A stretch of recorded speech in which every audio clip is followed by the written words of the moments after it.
इस कार्यक्रम के पुण्यार्चक हैं श्रीमती विमला देवी बिलाला परिवार, Anupnagar, Indore, Madhya Pradesh. Shanti Medicos, MMF Infotech Technologies Private Limited, Shrimati Vimla Devi, Mukesh Chandanbala, Vijay Mamta, Sanjay Jyoti, Hitesh Ritika, Priyansh Kamni, Lavina, Pranjal, Deepika, Abhi, Pranay, Deepanshu, घृति Pataudi. Shri Hanuman Prasad Barjatya परिवार, जशपुर, रायपुर, नागपुर, श्री राजकुमार, श्रीमती सुधा जैन, श्री विनोद, श्रीमती संजना जैन, श्री दिलीप, श्रीमती सीमा जैन, रासु, शीतल, राहुल, अदिति, रचित, मौलिक, जिनांश, वंशिका, धैर्य, वंदित जैन, पुष्पा, विमल पांड्या, इंदौर, स्नेहलता, विकास काला, जयपुर, ममता, सुरेश सेठी, कोलकाता, सानू, अमित जैन, सूरत, पूर्वा, हर्ष पाटनी एवं हितांश, कोलकाता, सलोनी, हर्षवर्धन जैन, आगरा, वेदिका, यश पाटनी, नागपुर। माता श्री सुशीलाबाई जैन, ललितपुर वाले, श्रीमती मीना, अनिल कुमार जैन, VSR, श्री विद्यासागर रोडवेज, नागपुर। पुत्री एवं दामाद श्रीमती सोनिया, श्री आदेश कुमार जी, पौत्र रेहान, मास्टर युवान जैन, सिंगापुर। श्रीमती स्वाति पीयूष जैन, मास्टर दर्श जैन, मास्टर गर्व जैन, VSR, श्री विद्यासागर रोडवेज परिवार, नागपुर। सौभाग्यवती किरण, कमल कुमार जैन, दिल्ली। सौभाग्यवती शिमला, राजेंद्र कुमार जी, घनसौर। सौभाग्यवती Mukta, Ajay Jain, Dream Soapy, VSR, Shri Vidyasagar Roadways, Nagpur. Shri Narendra Kumar Jain, Nitin Jain, Tanvi Jain, Anisha Jain, Adinath Associate, Delhi. गुरु भक्त परिवार, मुजफ्फरनगर, उत्तर प्रदेश।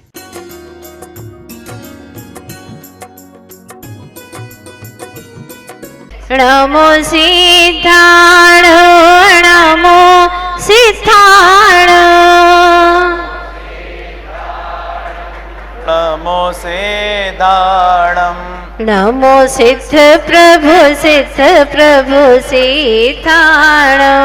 नमो सिद्ध प्रभु सिद्धाणं, नमो आयरियाण, नमो आयरियाण,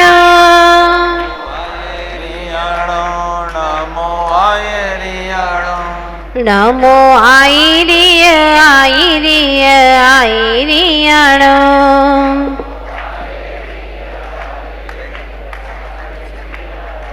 नमो वच्छायाण, नमो वच्छायाण,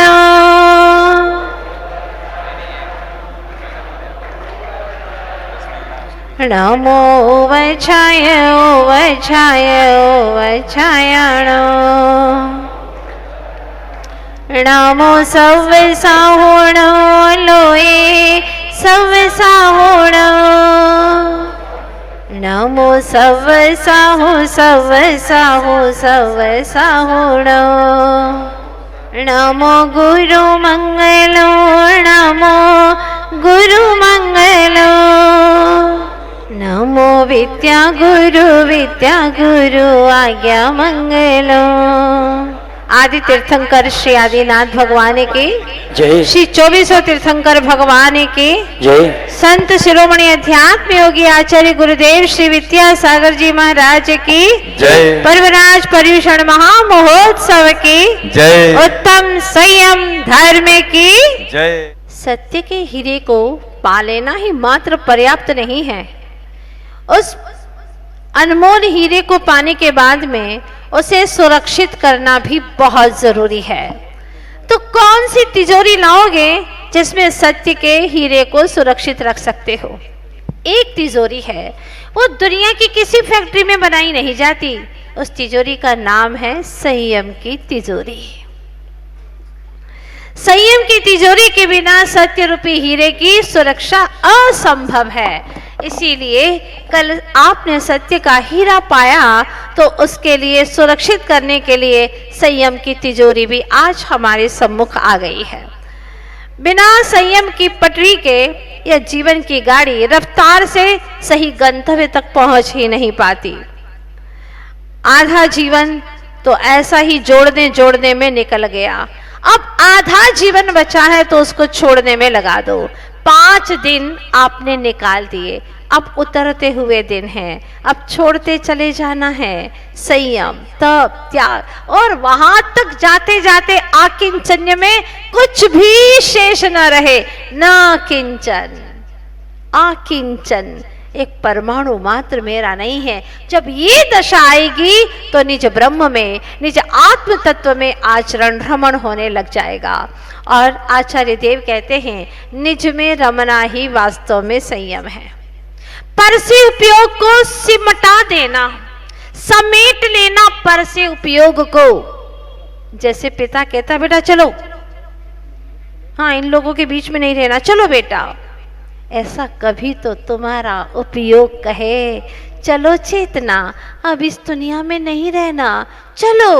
और उपयोग रूपी पिता ज्ञान दर्शन दोनों हाथों से इस आत्म रूपी बेटे को पकड़ करके ले जाए। अब नहीं रहना, यहाँ कुछ नहीं मिला, ना कुछ मिलने वाला है, भ्रम है, उलझने हैं, समस्या है, पीड़ा है। नहीं बेटा, नहीं नहीं, यहाँ नहीं रहना, जागृत हो जाओ, चलो बेटा निज ग्रह चलो, वहीं पर शाश्वत सुख है, शांति है। और कोरोना ने तो तुम्हें सिखाई दिया कि अगर रोग से बचना है तो अपने अपने घर में रहो सिमट करके, वरना रोगों से घिर जाओगे। चलो अपने चेतन ग्रह में, वहां सब सुख सुविधाएं हैं तुम्हारी। क्या चाहिए? शाश्वत सुख चाहिए, वो वहीं पर ही है। कोई दुविधा नहीं है, कोई उलझने नहीं है। निज घर में रहे तो किसी प्रकार की समस्या है ही नहीं। पर आज के मन चलो को न जाने क्या हो गया है, महीना भर भी घर में नहीं रहते और बाहर घूमने की पड़ी रहती है। 6 दिन घर में भोजन नहीं करते कि 7वें दिन होटल में रखड़ने की और पेट बिगाड़ने की पड़ी रहती है। क्या हो गया रे मन तुझे? रे मन बाहरणे मत जाजे, रे मन बाहरणे मत जाजे। हे मन, बाहर मत जाना, वहां पर आज तक कुछ भी नहीं मिला। बाहर गया कि तेरा हरण हो गया। देख ले, हाँ इतना ही तो किया था सीता ने, उस रेखा का उल्लंघन किया था और रावण से हरण हो गया। बस हे चेतन, अगर तू भी मर्यादा का उल्लंघन करेगा तो कर्म रूपी रावण से हरण तेरा होता जाएगा। अनंतों बार ऐसा हुआ है। अब तो कम से कम होश में आ। संयम का अर्थ है होश पूर्वक जीना। महामुनीश्वर नगर के बाहर उद्यान में पधारे थे और सभी नगरवासी हाथ में पूजा का थाल लिए मुनिराज के चरणों में श्रीफल चढ़ाने तरह तरह के उत्तम से उत्तम द्रव्य लेकर के चले जा रहे थे। वो भवन को तज करके वन में वास करने वालों के प्रति इतना उत्साह, जो किसी को देखते नहीं है उनको देखने का इतना उत्साह, जो किसी से बोलते नहीं है उनके एक वचन पाने के लिए इतनी ललक। सच बात है, जो बहुत बोलता है उससे बोलने को मन ही नहीं करता। सच बात है ना। और जो बिल्कुल बोलते ही नहीं है उनसे बोलने को जी करता है। एक बार गुरुदेव बोल क्या थे तुम्हारे लिए, जिंदगी भर तक वो बोल याद रहते हैं कि मुझे ऐसा बोला था, वहां बोला था। आहा, वो क्षण तो अद्भुत था, जीवन का सबसे अच्छा क्षण था। जो कहीं आते जाते नहीं, अपनी ज्ञान गुफा में रमते हैं, अपनी चैतन्य गुफा में रमण करते हैं। वो अगर किसी के घर पे आ जाए, अहो भाग्य होता है। प्रतीक्षा करते हैं, जिंदगी घर बनाते हैं ये इस उद्देश्य से, इस भाव से कि कभी तो गुरुदेव के चरण पड़ जाए। सौभाग्यशाली हैं वे जिनके घर में ऐसे महान भावलिंगी संतों के चरण पड़े हैं।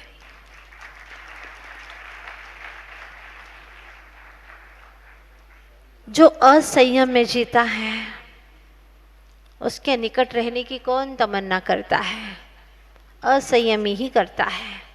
जो संयम के निकट है, जो संयम में विराजमान है, संयम के सिंहासन पर बैठे हुए हैं, ऐसे संत, संसार का अंत करने वाले, उनके चरणों में जाने को मन करता है। वो हमारी तरफ एक बार निहार तो ले। सौभाग्य, उनके एक बार वचन तो मिल जाए, आशीर्वाद मिल जाए, मेरे लिए कुछ वचन खिर जाए उनके। महासौभाग्य है हमारा। इसीलिए आचार्य देव कहते हैं कि अगर तुम भी अपने जीवन को महान महत्वपूर्ण गरिमामय बनाना चाहते हो तो होश में आओ, होश पूर्वक जीवन जियो। आचार्य देव संयम की परिभाषा देते हुए कहते हैं, समितिषु वर्तमान से प्राणीन्द्रिय परिहार संयम। समिति में प्रवर्तमान जो संत प्राणी संयम और इंद्रिय संयम इन दोनों का पालन करते हैं, षटकाय जीवों की रक्षा करते हैं, वह है प्राणी संयम। और इंद्रिय संयम अर्थात 5 इंद्रियों और मन को वश में रखते हैं, वह है संयमी संत साधु। जब आपसे कहा जाता है देखो भाई तुम भी जीवों की रक्षा करो, तो आपके मन में क्या आता है कि अब मैं देख के चलूँगा कोई चींटी न मर जाए, मेरे माध्यम से कोई जीवों की हिंसा न हो जाए। क्या कभी आपके मन में ये भाव आया कि जीवों की रक्षा करने को कहा है आचार्य भगवंतों ने, तो जीव में क्या मैं नहीं आता हूँ? मैं अपनी रक्षा तो करता ही नहीं, वहां तो तुम्हारी दृष्टि जाती ही नहीं है एक बार भी। जीव का मतलब अन्य जीव समझते हो, अन्य जीवों की रक्षा करना है, अपनी रक्षा तो करना ही नहीं है तुम्हें। और जो अपनी रक्षा नहीं कर पाता, जो अपने आत्म तत्व को नहीं जानता, वो औरों को आत्म तत्व कैसे मानेगा? जो अपने आप को आत्मा नहीं मानता वह दूसरों को आत्मा कैसे मानेगा?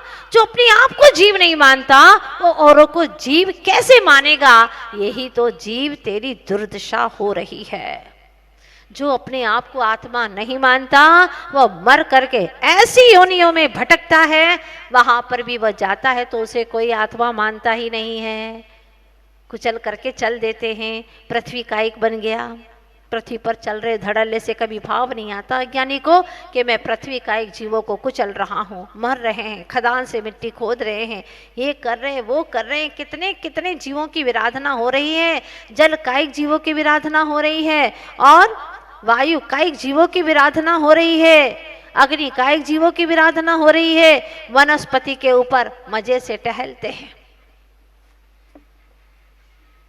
घास तो उगाना बहुत जरूरी है, ऐसा सोचते हैं। सेहत के लिए, आंखों की रोशनी के लिए, अपने आंखों की रोशनी के वास्ते दूसरे की जिंदगी की रोशनी को बुझा देना, ये कौन सी बुद्धिमत्ता है?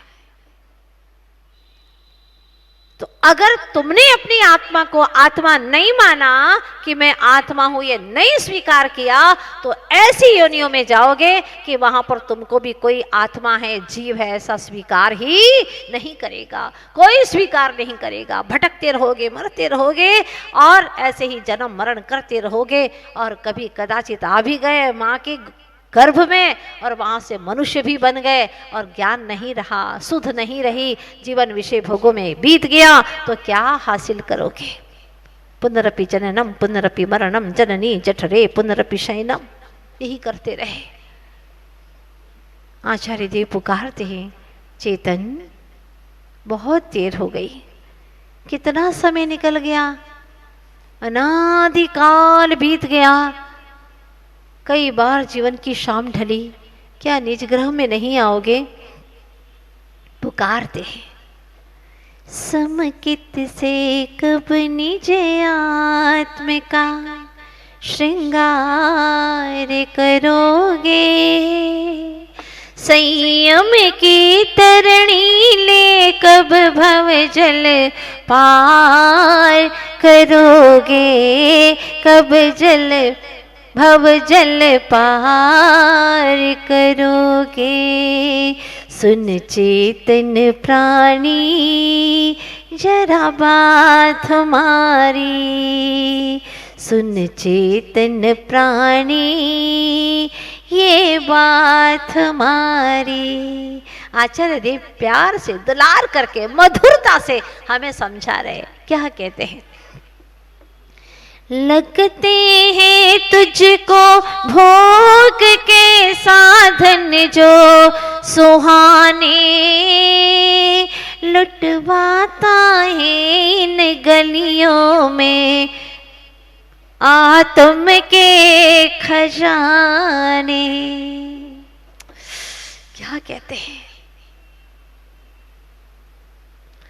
लुटवाता है इन गलियों में आत्म के खजाने। कान पकड़ करके कहती माँ जिनवाणी, ऐसी गलती जीवन में, ऐसी गलती जीवन में कितनी बार करोगे, संयम की तरणी ले कब भव जल पार करोगे, भव जल पार करोगे। सुन चेतन प्राणी जरा बात हमारी। कैसे समझाते हैं, लगते हैं तुझको भोग के साधन वही सुहाने लगते हैं, धर्म के साधन अच्छे नहीं लगते, घबराता है, 2 4 10 दिन करना पड़ता है। चलो भाई अब तो उतर रहे हैं, गाड़ी उतर रही है, अब तो 4 दिन और उतरना है, फिर तो घर में रहना है, खाना है, पीना है, मौज शौक करना है, तरह तरह के कपड़े पहनना है, यहाँ वहाँ की बातें करना है, इधर उधर घूमना है। अरे भगवान आत्मा क्या ये नहीं किया तूने? अनंतों बार वही वही वही वही तो किया है। अब की बार अनमोल क्षण मिला है, अंतर की रुचि प्रकट कर, सत्य को समझ, क्या है आनंद का स्वरूप, क्या है सच्चे सुख का स्वरूप, क्या है इसको समझ ले। नियंत्रण कर अपनी इच्छाओं के ऊपर, अपने मन के ऊपर। संयमनम संयमः, अशुभात् निवृत्ति शुभे प्रवृत्ति इति संयमः।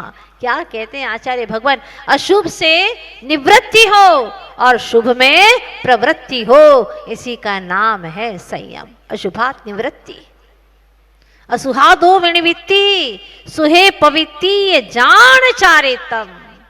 अशुभ से निवृत्ति हो, जैसे ही आपके मन में कोई अशुभ भाव आए, बुरा विचार आए, तत्काल सोच लो नहीं मुझे ऐसी बात नहीं करना, ऐसे दुर्विचार नहीं करना। मन में विचार आ रहे छोड़ो, मन में विचार आ गए और साथ में वचन में भी कुछ गलत कहने का भाव आ गया, तत्काल पोस्टपोन करो इसको। कोई बुरी योजना होती है, पोस्टपोन करते हो ना, नहीं नहीं अच्छा नहीं लगेगा, इसको अभी नहीं करना, इसको पोस्टपोन करो, अब स्थगित कर दो इस बात को। गलत काया से चेष्टा करने का भाव आ रहा है, नहीं नहीं करना है, क्योंकि इसका फल बुरा ही मिलेगा। दोपहर में आइएगा, आज बहुत छठा छठाया अध्याय, गजब का अध्याय है, पूरी जिंदगी को संवारने वाला अध्याय है।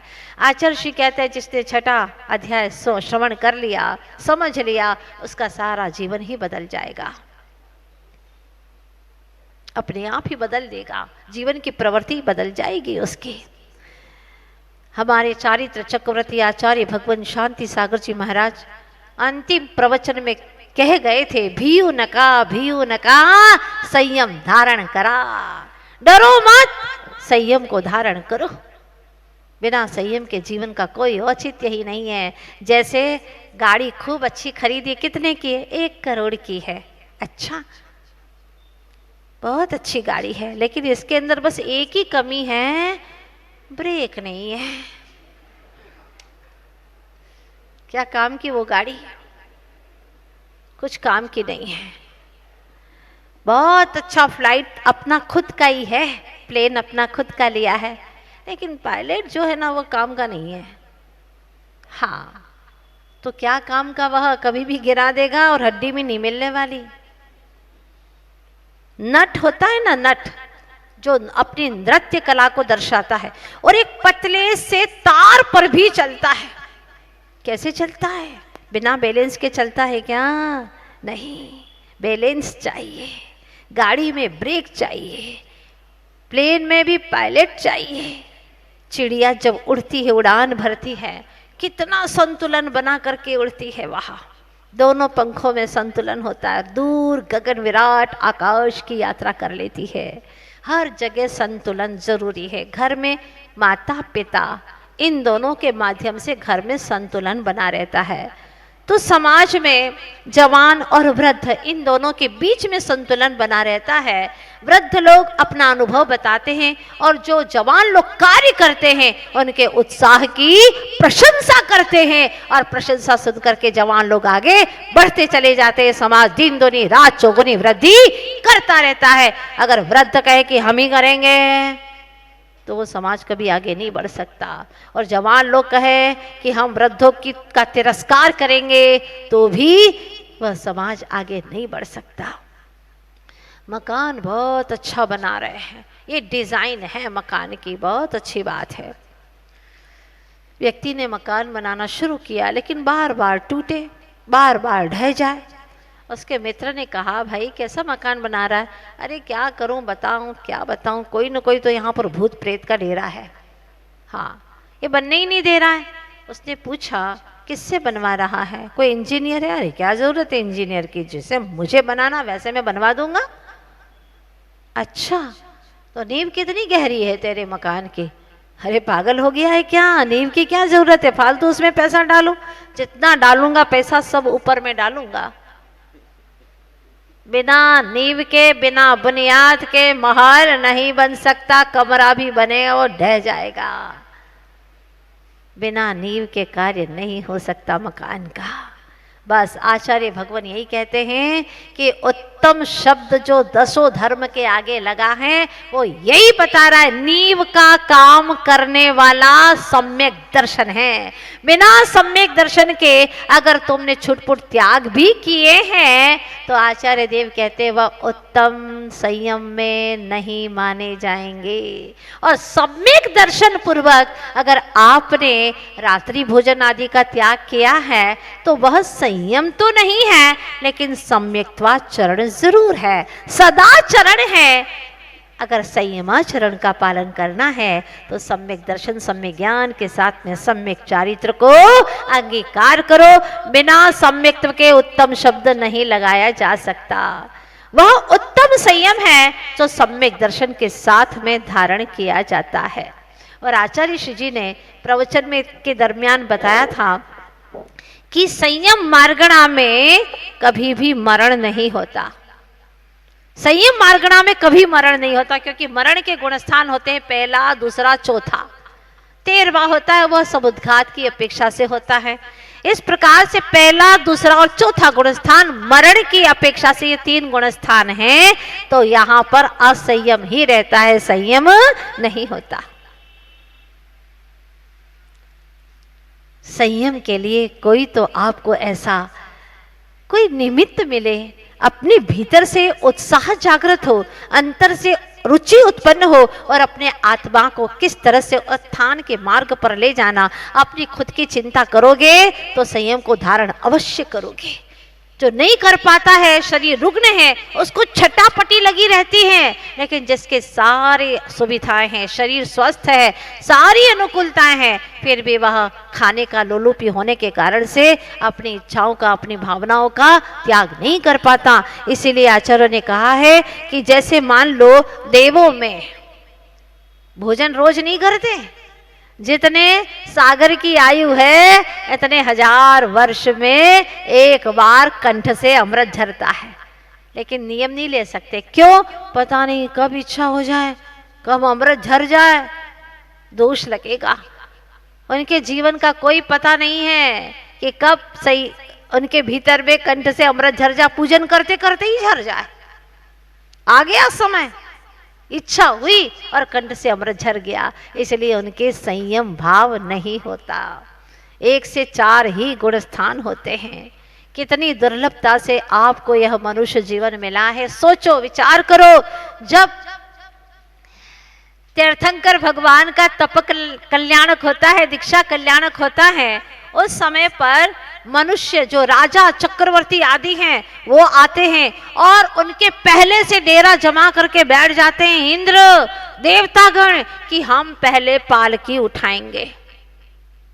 अरे तुम कैसे उठा सकते हो? मनुष्य ने कहा नहीं, हम ही उठाएंगे क्योंकि हमारा अधिकार है। सुनो, जब तीर्थंकर का जन्म भी नहीं हुआ था, वो गर्भ में आए थे, उसके 6 महीने पहले से रत्नवृष्टि तुमने की थी क्या हमने की थी? ये बताओ, किसने की थी? देवों ने की थी। हाँ, तो देव कहते हैं तुमने की थी क्या रत्नवृष्टि? हमने की थी। और पंच कल्याणकों में सारे उत्सव ठाट फाट से किसने किए थे? हम ही लोगों ने किए थे। असंख्यात देव हम आए और हमने पंच कल्याणक उत्सव मनाए। और तो और सुनो, तीर्थंकरों के वस्त्र अलंकार सब स्वर्ग से आए हैं। और भी सुनो, ये जो पालकी आई है ना, वो भी स्वर्ग से आई है। इसलिए पहले पालकी उठाने का अधिकार भी हमारा है। मैनेजमेंट सारा हम करें और तुम आकर के समय पर फायदा तुम उठा लो, ऐसा नहीं हो सकता। बहस हो गई दोनों की आपस में, देवताओं की और मनुष्य की। होता है ना कि हम सारी व्यवस्था करते और मंच माला तुम्हें मिल जाए, भैया ये बात तो ठीक नहीं है। विवाद तो हो ही जाता है ना, ये बात तो ठीक नहीं है। तब बात रखी गई कि अगर तुम संयम को धारण कर सकते हो, इतनी क्षमता तुम्हारे पास में है, तो आप पालकी उठा लो। नियम यही है, भगवान ने कहा है, भगवान की पालकी उठाना, और भगवान ने ये कहा है तो आपको भगवान की बात तो माननी होगी ना। अगर तुम संयम को धारण कर सकते हो तो तुम पालकी को उठाओ।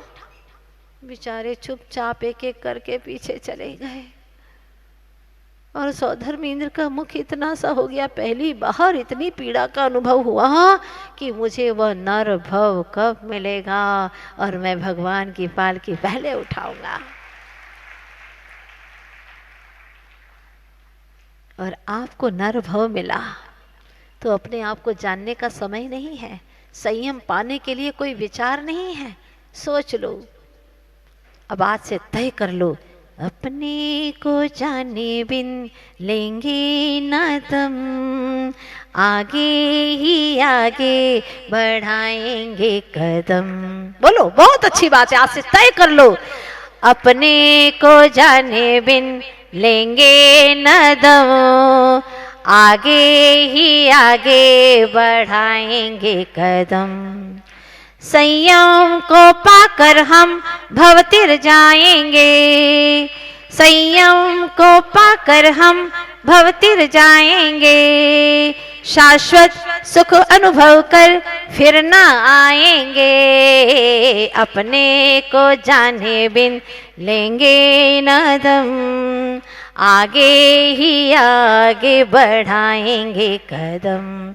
तय कर लो आज से, ये शब्द नहीं है, भीतर में आवाज गुंजायमान करो कि अब हम दम लेने वाले नहीं हैं। अब हमें पता चल गया कि हमारा लक्ष्य क्या है, गंतव्य क्या है, क्या मंतव्य हमारा और क्या कर्तव्य है हमारा।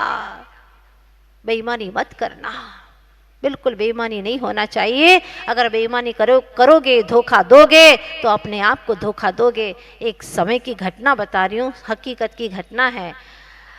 लगभग 40 साल हो गए, हम ब्रह्मचारिणी अवस्था में थे और इंदौर के पास में एक गांव है, नाम नहीं बताएंगे क्योंकि खोज तो आप लोग बहुत जल्दी कर लेते हैं फिर।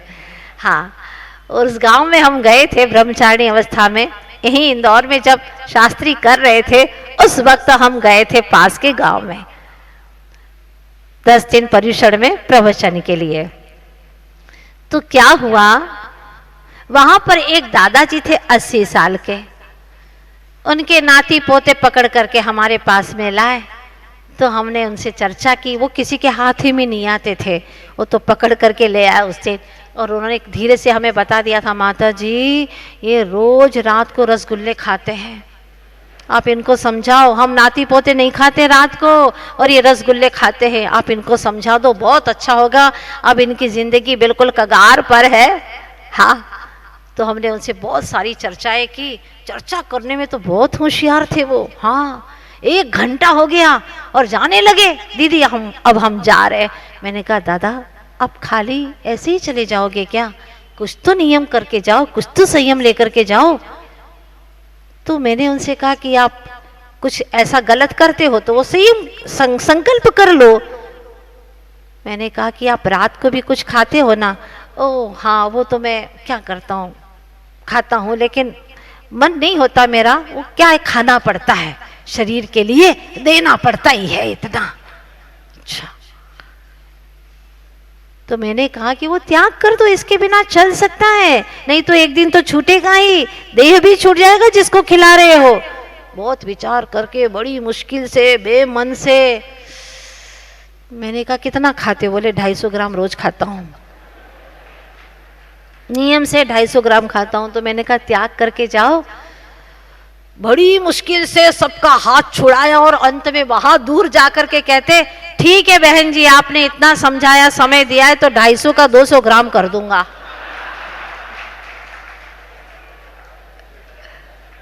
कितना मुश्किल है, सोचो आप, 250 से 200 ग्राम करने में पसीना टपक गया। क्या होगा इन बेचारों का।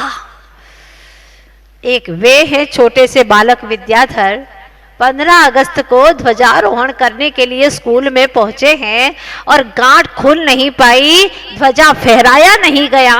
उसी वक्त बैठे बैठे मन में बेचैनी आई और मन ने अपने आप को सावधान करके विवेक से जागृत करके संकल्प ले लिया और क्या विचार किया कि देखो असंयम की गांठ नहीं खुलेगी तो संयम की ध्वजा फहराने वाली नहीं है, और संयम की ध्वजा नहीं फहराई तो आनंद की पुष्प वृष्टि होने वाली नहीं है। मैं तो संकल्प करता हूं मुझे संयम के मार्ग पर चलना ही चलना है। आचार्य जी ने एक बार ये सुनाया था कि काजू की खीर बनाई, लेकिन उसके अंदर थोड़ा सा जो शक्कर थी, बूरा था, उसमें कहीं पर हींग की सुगंध आ रही थी।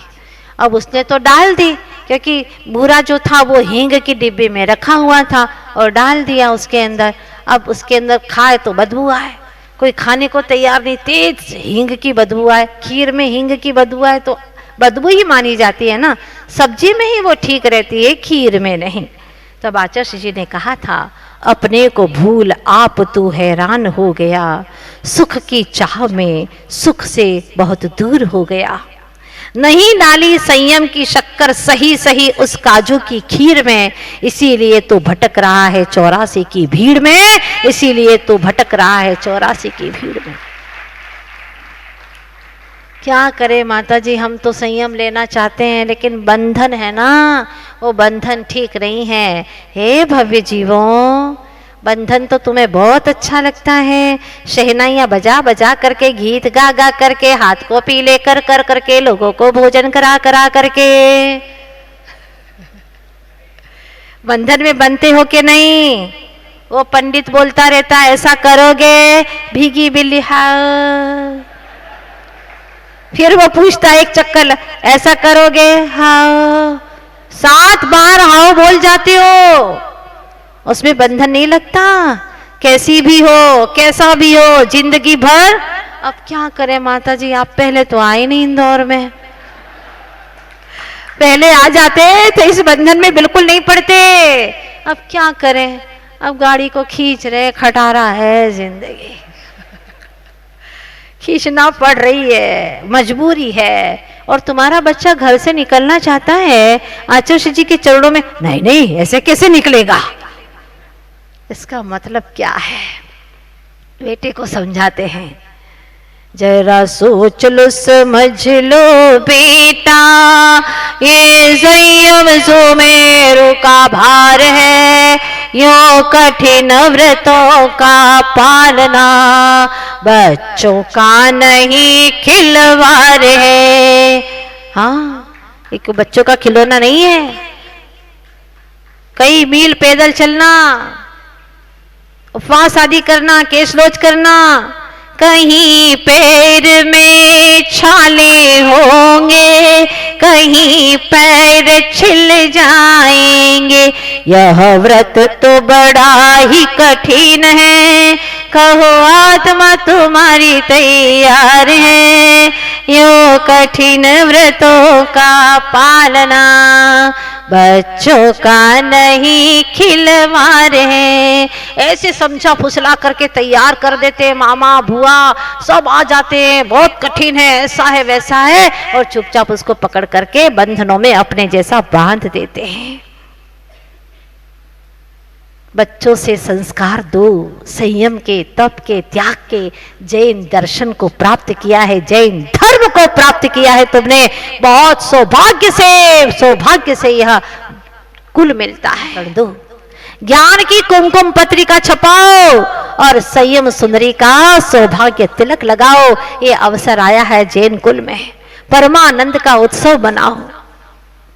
आज के दिन विशेष एक कथा प्रचलित है हमारे यहाँ पर।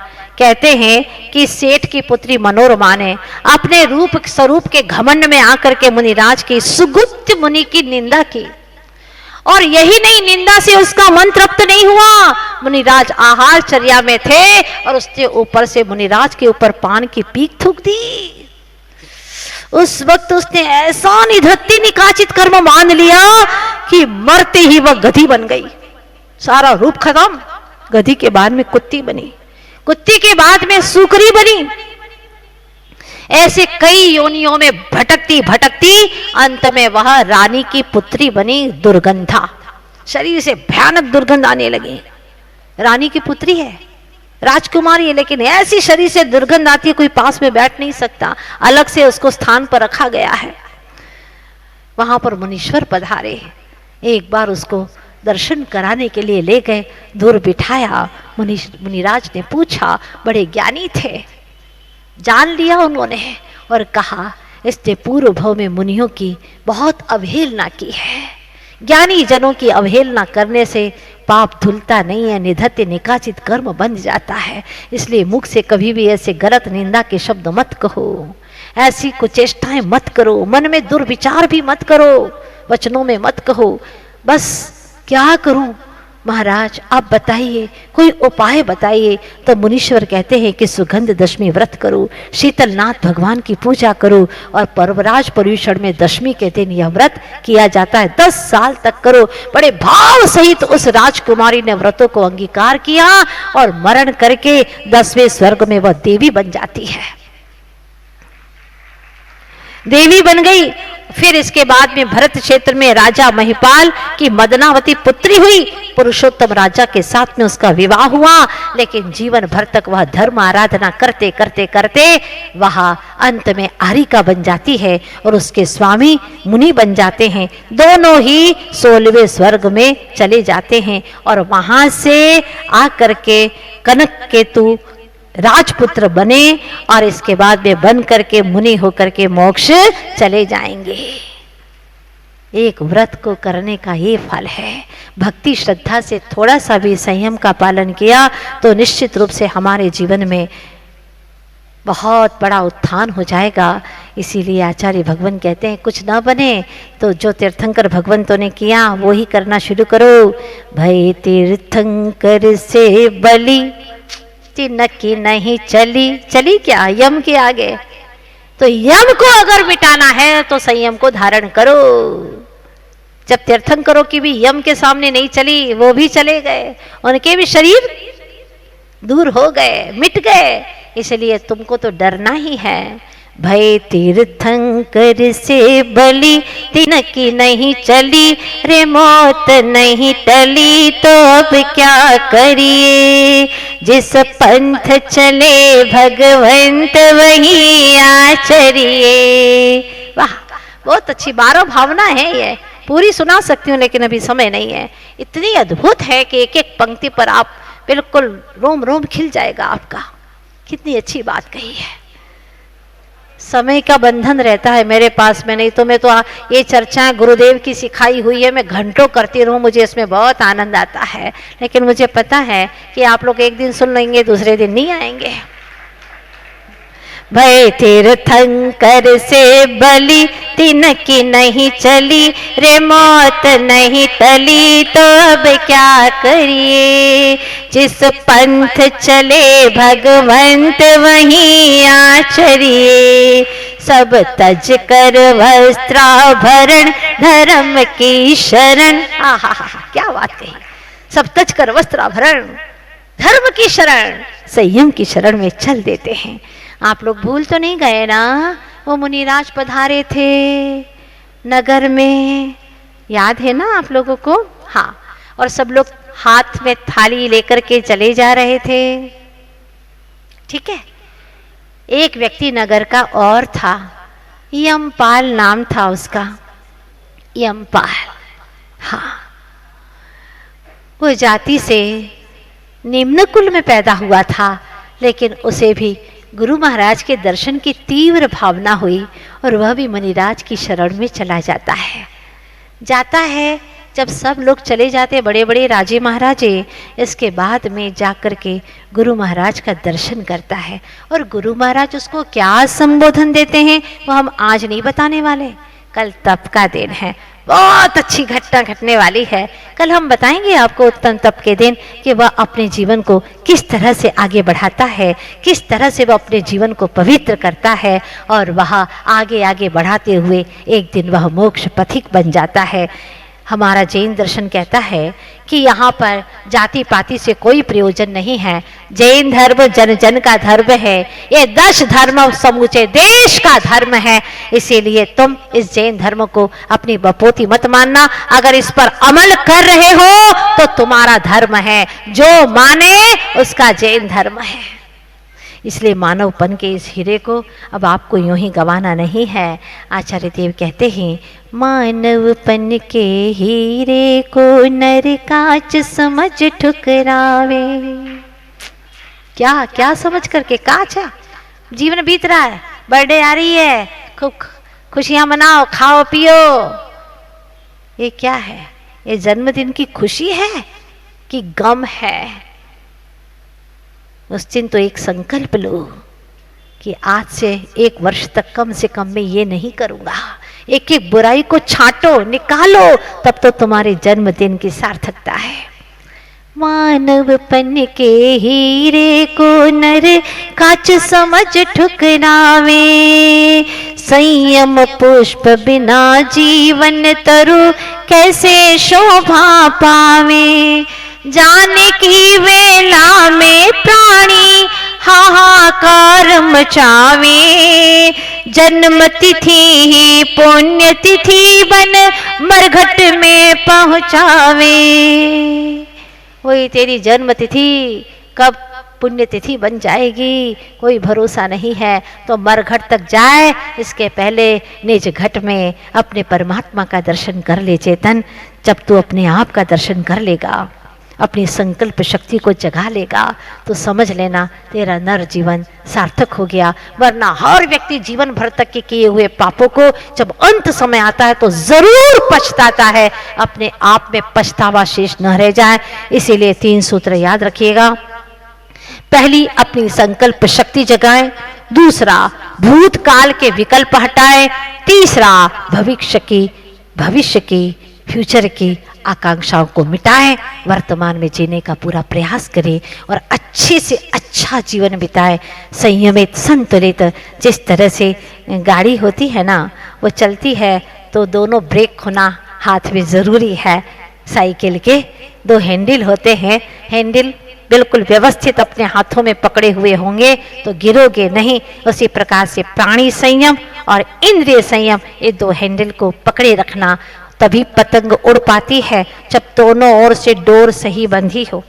पतंग उड़ाई है ना आप लोगों ने, दोनों ओर से डोर बांधते हैं, प्राणी संयम और इंद्रिय संयम, फिर उसको एक डोर से बांध देते हैं, इसको आत्मा के साथ में जोड़ देते हैं। फिर तो वहां ऐसे ही नहीं उड़ती, फिर उड़ंची देनी पड़ती है। कोई तो होना चाहिए जो उड़ंची दे दे, कोई ऐसा सदगुरु होना चाहिए जो हमारी पतंग को हवाएं दे दे सही दिशा की ओर।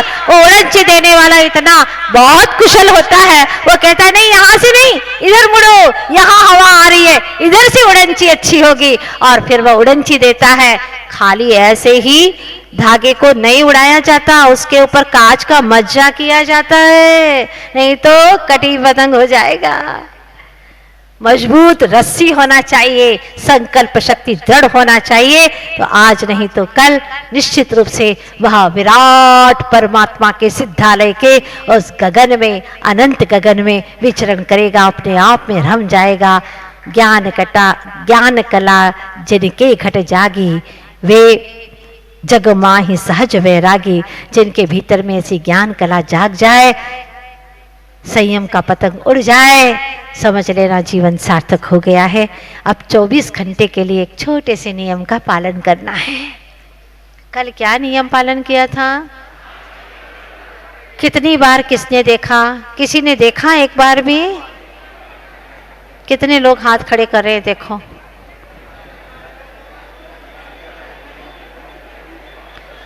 जिसने भी देखा हो संकल्प जरूर पूरा करें। 10 दिन में पूरी तरह से आप लोग संयमित होकर के रहेंगे। अब छोटा सा नियम है लेकिन बहुत प्यारा सा नियम है। 24 घंटे संयम से शरीर को संवारा जाता है ना? शरीर को संवारते हो ना, तो कब तक अपने शरीर को संवारोगे? संयम से तो चेतना को संवारा जाता है, आत्मा तो संवर जाती है। और तन को संवारने के लिए क्या क्या करते हो? तो 24 घंटे में अब बता दे, पीछे तक जो भी सुन रहे सबको नियम का पालन करना होगा। बड़ा प्यारा नियम है, बहुत अच्छा नियम है। हमारे संत साधु तो केशलोच करते हैं, घबराओ मत, केशलोच नहीं कराएंगे। हाँ संत साधु तो केशलोच करते हैं, और तुम हो दिन भर 24 घंटे में सिर्फ एक बार कंघी करना है।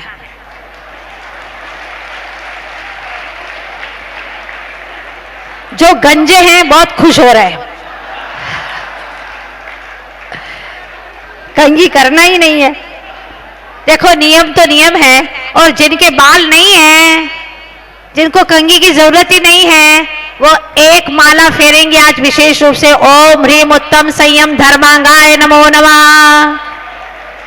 ओम ह्रीम उत्तम संयम धर्मांगाय नमो नमः। बोलिए उत्तम संयम धर्म की। इस कार्यक्रम के पुण्यार्चक थे श्रीमती विमला देवी बिलाला परिवार, Anupnagar, Indore, Madhya Pradesh. Shanti Medicals, MMF Infotech Technologies Private Limited. Shrimati Vimla Devi, Mukesh Chandanbala, Vijay Mamta, Sanjay Jyoti, Hitesh Ritika, Priyansh Kamni, Lavina, Pranjal, Deepika, Abhi, Pranay, Deepanshu, घृति Pataudi. Shri Hanuman Prasad Barjatya परिवार, जशपुर, रायपुर, नागपुर। श्री राजकुमार, श्रीमती सुधा जैन, श्री विनोद, श्रीमती संजना जैन, श्री दिलीप, श्रीमती सीमा जैन, रासु, शीतल, राहुल, अदिति, रचित, मौलिक, जिनांश, वंशिका, धैर्य, वंदित जैन, पुष्पा, विमल पांड्या, इंदौर, स्नेहलता, विकास काला, जयपुर, ममता, सुरेश सेठी, कोलकाता, सानू, अमित जैन, सूरत, पूर्वा, हर्ष पाटनी एवं हितांश, कोलकाता, सलोनी, हर्षवर्धन जैन, आगरा, वेदिका, यश पाटनी, नागपुर। माता श्री सुशीलाबाई जैन, ललितपुर वाले, श्रीमती मीना, अनिल कुमार जैन, VSR, श्री विद्यासागर रोडवेज, नागपुर। पुत्री एवं दामाद श्रीमती सोनिया, श्री आदेश कुमार जी, पौत्र रेहान, मास्टर युवान जैन, सिंगापुर। श्रीमती स्वाति पीयूष जैन, मास्टर दर्श जैन, मास्टर गर्व जैन, VSR, श्री विद्यासागर रोडवेज परिवार, नागपुर। सौभाग्यवती किरण, कमल कुमार जैन, दिल्ली। सौभाग्यवती शिमला, राजेंद्र कुमार जी, घनसौर। सौभाग्यवती Mukta, Ajay Jain, Dream Soapy, VSR, Shri Vidyasagar Roadways, Nagpur. Shri Narendra Kumar Jain, Nitin Jain, Tanvi Jain, Anisha Jain, Adinath Associate, Delhi. गुरु भक्त परिवार, मुजफ्फरनगर, उत्तर प्रदेश।